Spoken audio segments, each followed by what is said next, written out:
नमस्कार दोस्तों, मैं हूं विक्रम धूड़ और आज के इस लेक्चर में हम लोग देखने जा रहे हैं कि जो सैटेलाइट्स हैं उनको कैसे लॉन्च किया जाता है, उपग्रह हैं उनको अपनी कक्षा में कैसे स्थापित किया जाता है।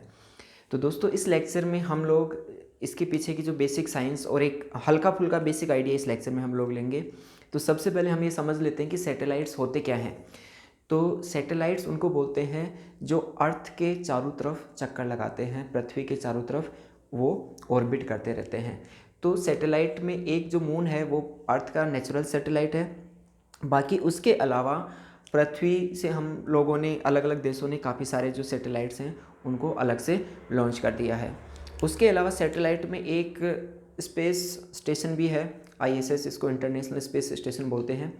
तो ये काफ़ी बड़ा स्पेस स्टेशन है और इसमें लोग वहाँ पर रहते भी हैं। तो वो भी एज एक सैटेलाइट का पार्ट हो गया जो कि पृथ्वी के चारों तरफ चक्कर लगाता रहता है। तो सबसे पहले अगर हम यहाँ पर देखें तो सपोज ये अपने पास अर्थ है।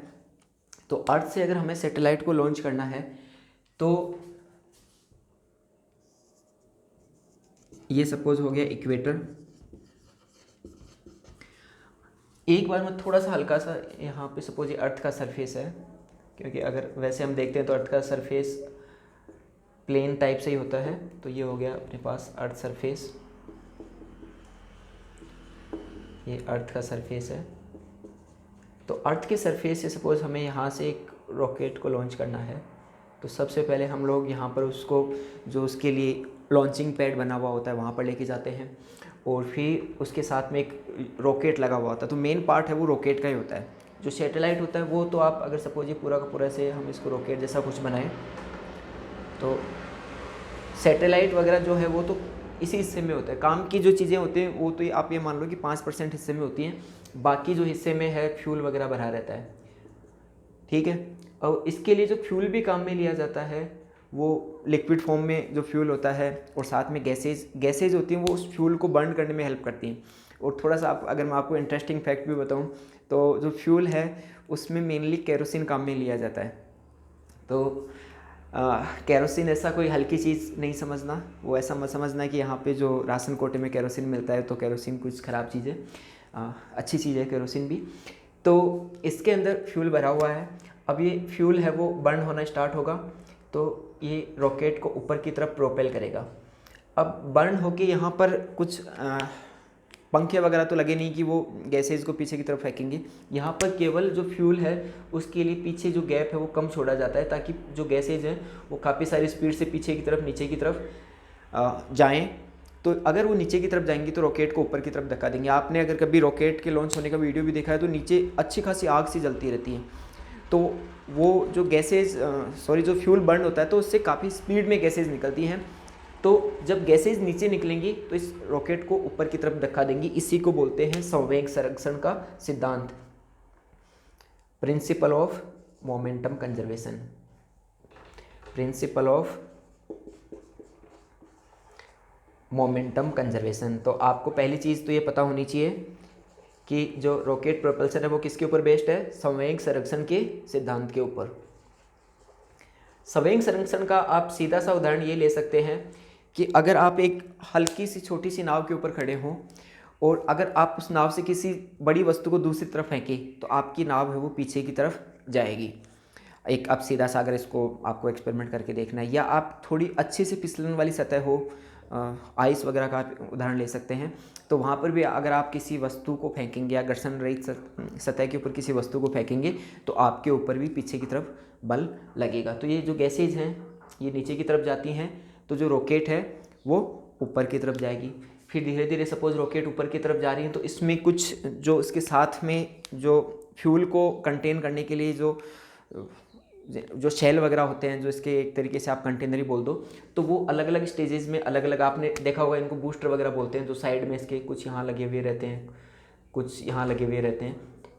तो ये इससे अलग होते रहते हैं। ये अलग होके ज़्यादातर आपने लॉन्चिंग पैड है वो जैसे देखा होगा कि समुद्र के आसपास होते हैं या खाली जगह पे। तो ये खाली जगह देख के फिर इनको गिरा दिया जाता है कि इनका काम हो गया, फ्यूल बर्न हो गया, ये गिर जाओ भाई, तुम आगे जाके अपना वजन मत बढ़ाओ, रॉकेट को जाने दो। तो आखिर में जो हिस्सा होता है फ्यूल एक सर्टेन ऊंचाई तक जाने के बाद ये ऊपर का जो हिस्सा मैं बना रहा हूँ, ये सिंपल ऊपर का जो हिस्सा है वो ऊपर जाएगा। अब रही बात इसकी मैन्यूवरिंग की। मैन्यूवरिंग मतलब इसको जो एक चलाने का तरीका कि कैसे ये जाना चाहिए। तो पहले तो सीधा गया, उसके बाद जो आता है, सपोज़ यहाँ पर अपना कहीं इंडिया है, तो अब कोई भी जो सैटेलाइट होगा, क्योंकि मैं यहाँ पर बनाऊँगा तो थोड़ा 3D टाइप से डायग्राम आपको नहीं दिखेगा, तो आप एक बार यहाँ पे मान लो इंडिया को, तो हमेशा कोई भी सैटेलाइट होगा वो जिस प्लेन में घूमेगा, क्योंकि सैटेलाइट का जो पथ है, उसका जो पाथ होगा वो इलिप्टिकल, या एक सिंप्लिसिटी के लिए आप उसको सर्कुलर या वृत्ताकार पथ मान लेते हैं, तो वो वृत्ताकार पथ में चक्कर लगाएगा। उस वृत्ताकार पथ में अर्थ का सेंटर उसी पथ में आएगा, उसके प्लेन में ही ये पृथ्वी का सेंटर आएगा, तभी वो सैटेलाइट घूम पाएगा, अदरवाइज वो सैटेलाइट का जो पाथ है वो स्टेबल नहीं रहेगा। तो उस पर्टिकुलर जो पाथ है उसको हम उसका ऑर्बिट बोलते हैं, उसकी कक्षा बोलते हैं, जिसमें वो फिर अपने आप से चलता रहता है। ऑब्वियस सी बात है, ये ऊपर जाके वहाँ पर वैक्यूम वाली से लगभग सिचुएशन क्रिएट हो जाती है, लेकिन परफेक्ट वैक्यूम तो वहाँ पर भी नहीं, कुछ 0.000 कुछ। तो हमेशा जो भी सैटेलाइट्स होते हैं उनको थोड़ा सा बूस्टअप करने के लिए आपने देखा होगा कि या तो उनको सोलर पैनल उनके लगाए जाते हैं, ताकि वो साथ में उनकी जो मशीनरी है उसको भी रन कर सकें, और थोड़ी बहुत अगर इसको मैन्यूवरिंग के लिए सैटेलाइट को जो रिक्वायरमेंट है एनर्जी की वो भी देते रहें। तो ये इस अर्थ के चारों तरफ चक्कर लगाते हैं। अब सैटेलाइट भी, जैसे मैं इंडिया के टर्म्स में बात करूँ तो 2 टाइप के इंडिया सैटेलाइट लॉन्च करता है। एक है PSLV, एक इस व्हीकल से लॉन्च करता है, दूसरा हो गया GSLV। PSLV हो गया पोलर सैटेलाइट लॉन्चिंग व्हीकल। ये जो सैटेलाइट हैं ये कम हाइट वाले सैटेलाइट हो गए, लगभग आप मान लो कि 400 किलोमीटर के आसपास की हाइट वाले जो सैटेलाइट हैं वो PSLV से लॉन्च किए जाते हैं। और जो GSLV, जियो सिंक्रोनस सैटेलाइट लॉन्चिंग व्हीकल, तो जियो सिंक्रोनस का मतलब हो गया कि जैसे पृथ्वी घूम रही है उसी हिसाब से वो सैटेलाइट घूमे। तो पृथ्वी 24 घंटे में अपना एक चक्कर पूरा लगाती है, तो वो सैटेलाइट है वो भी पृथ्वी के साथ साथ घूमे, ताकि उसका जो 24 घंटे में एक चक्कर है वो कंप्लीट हो। तो 24 घंटे में चक्कर कंप्लीट होने का मकसद ये हो गया कि वो सैटेलाइट किसी एक पर्टिकुलर जगह के ऊपर हमें फिक्स लगेगा। जो सैटेलाइट है वो किसी एक पर्टिकुलर जगह के ऊपर हमें फिक्स लगेगा। अगर हमने उसका पाथ, सपोज़ जस्ट हमने यहाँ पे कुछ जगह लिया और ये 24 घंटे में अगर अपना चक्कर लगा रहा है, तो अर्थ भी 24 घंटे में अपना एक चक्कर लगाएगी, अर्थ भी 24 घंटे में अपना एक चक्कर पूरा करेगी, तो सैटेलाइट भी 24 घंटे में अपना एक चक्कर पूरा करेगा। तो इस जो जियो सिंक्रोनस जो ऑर्बिट है उसकी हमें जो ऊंचाई मिलती है वो अर्थ की सतह से लगभग 36,000 किलोमीटर के ऊपर हमें ये ऊंचाई मिलती है। तो जो 36,000 किलोमीटर वाली ऊंचाई है वहाँ पर जियो सिंक्रोनस सैटेलाइट होते हैं। जियो सिंक्रोनस का यूज़ वैसे आपको पता होगा कि ये ज़्यादातर कम्युनिकेशन में काम में लिए जाते हैं। जैसे अगर टीवी वगैरह की आपने डिश देखी हो, जो डिश एंटीना होता है वो एक पर्टिकुलर एक एंगल के ऊपर फिक्स रहता है, और एंगल भी आप ये देखोगे तो क्योंकि अगर सैटेलाइट को घूमना है और एक जगह, क्योंकि ऐसे तो कैसे भी घूम सकता है इस प्लेन में, आप थोड़ा सा अगर मैं समझाने की आपको कोशिश करूं कि सपोज़ एक, जैसे मैं ये लाइन बना देता हूं, तो इसमें भी ये घूमेगा तो ऐसे घूमेगा, उसमें अर्थ का सेंटर आना चाहिए, लेकिन अगर इसमें घूमेगा तो ये फिर हमेशा एक पर्टिकुलर कंट्री के ऊपर नहीं रह पाएगा। तो अगर पर्टिकुलर कंट्री को उसको डील करना है तो फिर वो क्या करेंगे कि इस इक्वेटर के ऊपर अपना जो जियो सिंक्रोनस सैटेलाइट है उसको लॉन्च करेंगे। उसको लॉन्च करने का बेनिफिट क्या होगा कि सपोज़ ये इंडिया है और ये इक्वेटर वाली पोजीशन हो गई, तो अब इक्वेटर के ऊपर वो कुछ ऐसे चक्कर लगाएगा, एक बार आप थोड़ा सा ऐसे समझो, तो जैसे जैसे ये घूमेगा ये पोर्शन, वो वाला सैटेलाइट भी उसके साथ रहेगा, तो उसका एक पर्टिकुलर जो एंगल है यहाँ से जितना भी कोण बन रहा है, सपोज़ इंडिया के केस में अलग अलग एंगल हो सकता है जगह का, लेकिन किसी जगह का हो सकता है 23.5 डिग्री हो रहा हो, जो नीचे वाले पार्ट है उनका 20 डिग्री हो रहा हो, ऊपर वाले जो पार्ट है उनका 30 डिग्री के आसपास या उससे भी कुछ पोर्शन का हल्का फुल्का ऊपर हो सकता है। तो एक जो कोण है वो फिक्स रहेगा। अगर हमने इक्वेटर के ऊपर जियो सिंक्रोनस सैटेलाइट को लॉन्च किया, वो इसके चारों तरफ चक्कर लगा रहा है, तो जैसे अर्थ 24 घंटे में अपना एक चक्कर कंप्लीट करेगी, वो भी 24 घंटे में चक्कर कंप्लीट करेगा। तो जस्ट वो अर्थ से, सपोज़ यहाँ पर हमने एक जियो सिंक्रोनस सैटेलाइट लॉन्च कर दिया इस जगह के ऊपर, तो अब इसका वृत्ताकार पथ है वो यहाँ से फिर ऐसे घूमता रहेगा, तो अर्थ के साथ साथ ये घूमेगा, तो एक ये जो कोण है यहाँ से ये हमेशा फिक्स रहेगा। तो आपने देखा होगा कि जो अपनी जो डिश एंटीना की जो डिश लगी होती हैं वो साउथ की तरफ फेस करेंगी हमेशा। आप फिर एक पर्टिकुलर उनका एंगल भी बता सकते हो। वो इक्वेटर जो है क्योंकि जियो सिंक्रोनस सैटेलाइट है वो इक्वेटर पे रहना पड़ेगा, अदरवाइज़ उनका फिर ऐसा होना चाहिए कि कौन उनको बार बार चेंज करना पड़ेगा अगर आप किसी और जगह पे उसको लॉन्च करना चाहते हो तो ये तो हो गई जियो सिंक्रोनस सैटेलाइट की बात। अब मैं केवल पोलर सैटेलाइट जो कम दूरी वाले कम ऊंचाई वाले जो सैटेलाइट्स हैं उनकी बात करूं तो उनका जो काम है ज़्यादातर वो फोटोग्राफी करने में है, मौसम की सूचनाएं देने में है, कुछ इंटेलिजेंस के लिए काम में लेते हैं उनको, कुछ मिलिट्री पर्पस से काम में लेते हैं। तो उनकी जो ऊंचाई है वो लगभग 400 किलोमीटर के आसपास होती है और वो लगभग 1.5 घंटे में ज़्यादा ऊंचाई होगी थोड़ी सी तो ज़्यादा टाइम ले लेंगे, लेकिन एक लगभग रेंज बता रहे हैं 1.5 घंटे में अपना एक चक्कर कंप्लीट कर लेते हैं, लगभग 1.5 घंटे में अपना एक चक्कर कंप्लीट कर लेते हैं। और अगर जैसे मैं एक इंटरनेशनल स्पेस स्टेशन की बात करूं तो उसकी ऊंचाई है लगभग 400 किलोमीटर, थोड़ा सा उसमें ऊपर नीचे होता रहता है, लेकिन 418 और 422 क्योंकि एलिप्टिकल पाथ होता है तो किसी जगह उसकी ऊंचाई कम हो सकती है, किसी जगह ज़्यादा हो सकती है। तो वहाँ लगभग 90 to 93 मिनट्स वो एक चक्कर कंप्लीट करने में लेता है।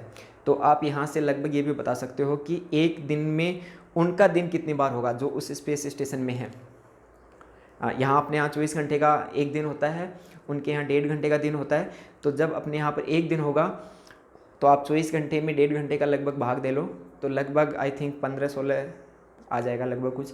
तो उतनी बार वो 16 बार लगभग वो एक दिन में वो 16 बार दिन देख लेंगे। तो ये हो गई ISS की बात। अपने यहाँ पर इसको लॉन्च करने का तरीका देख लिया, उसको अपनी ऑर्बिट में, उसको कक्षा बोलते हैं, उसमें कैसे स्थापित किया है ये तरीका देख लिया। PSLV के बारे में देख लिया, GSLV के बारे में देख लिया। और जो कम ऊंचाई वाले जो सैटेलाइट है उनका मेन मकसद तो ये मान लो फोटोग्राफी करना ही है, वो चाहे इंटेलिजेंस के हिसाब से करो, मौसम के हिसाब से करो या मैप वगैरह के हिसाब से करो। जैसे गूगल मैप की बात करें तो वो भी सैटेलाइट से ली हुई फ़ोटो ही है, और सैटेलाइट से ली हुई फ़ोटो हैं वो काफ़ी अच्छी क्लियरिटी के साथ आ रही है। फिर एक ये जो लॉन्चिंग व्हीकल है एक साथ काफ़ी सारे सैटेलाइट हैं उनको भी लॉन्च कर सकता है। जैसे वो एक पर्टिकुलर हाइट पे पहुंच गया, फिर जैसे एक एक को उतारा है, जैसे अपनी जो बस है वो चल रही है और जैसे ही उसका लास्ट स्टॉपेज आए या उससे पहले की कोई स्टॉपेज आए तो पहले के स्टॉपेज पे किसी एक सवारी को उतारा तो वो एक पर्टिकुलर ऑर्बिट में है, PSLV भी। तो एक पर्टिकुलर जो उपग्रह है सैटेलाइट है उसको छोड़ा, फिर आगे दूसरे उपग्रह को छोड़ देगा।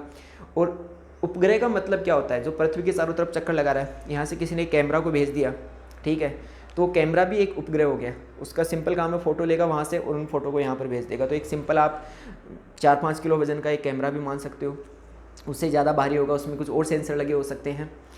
तो ये थी अपनी सैटेलाइट के बारे में बात, और इसमें हमने बेसिक चीज़ें कवर की हैं। आप लोगों को अगर इसमें कुछ ज़्यादा इंटरेस्ट हो तो हम इसमें थोड़े से और एडवांस लेवल की बातें भी कर सकते हैं। और इसी में फिर तरीका है, जैसे मून में जाने की जो स्टेज होती है उसमें फिर ऑर्बिट चेंज करने होते हैं। पहले अर्थ का ऑर्बिट, सबसे पहले तो अर्थ के ऑर्बिट में उसको जाना, फिर अर्थ के ऑर्बिट में पहुंचना, फिर अर्थ के ऑर्बिट से फ्री होना, फिर मून के ऑर्बिट में एंटर करना, फिर वहाँ पे लैंडिंग करना, फिर वापस से वही प्रोसेस रिपीट करना। तो थोड़ा सा अच्छा खासा प्रोसेस है, काफ़ी इंटरेस्टिंग प्रोसेस भी है। तो आई थिंक आज का जो लेक्चर है आप लोगों को पसंद आएगा। इसमें काफ़ी सारी जो जानकारियाँ हैं वो भी आपको अच्छी लगेंगी। तो ऐसे ही कुछ और वीडियो बनाने के लिए आप हमें सजेस्ट कर सकते हो और कमेंट करके बता सकते हो कि सर इस चीज़ के ऊपर हमें वीडियो चाहिए। तो आज का लेक्चर यहीं पे समाप्त होता है। तो तब तक के लिए, अगले लेक्चर तक के लिए नमस्कार और आप लोगों का बहुत बहुत धन्यवाद।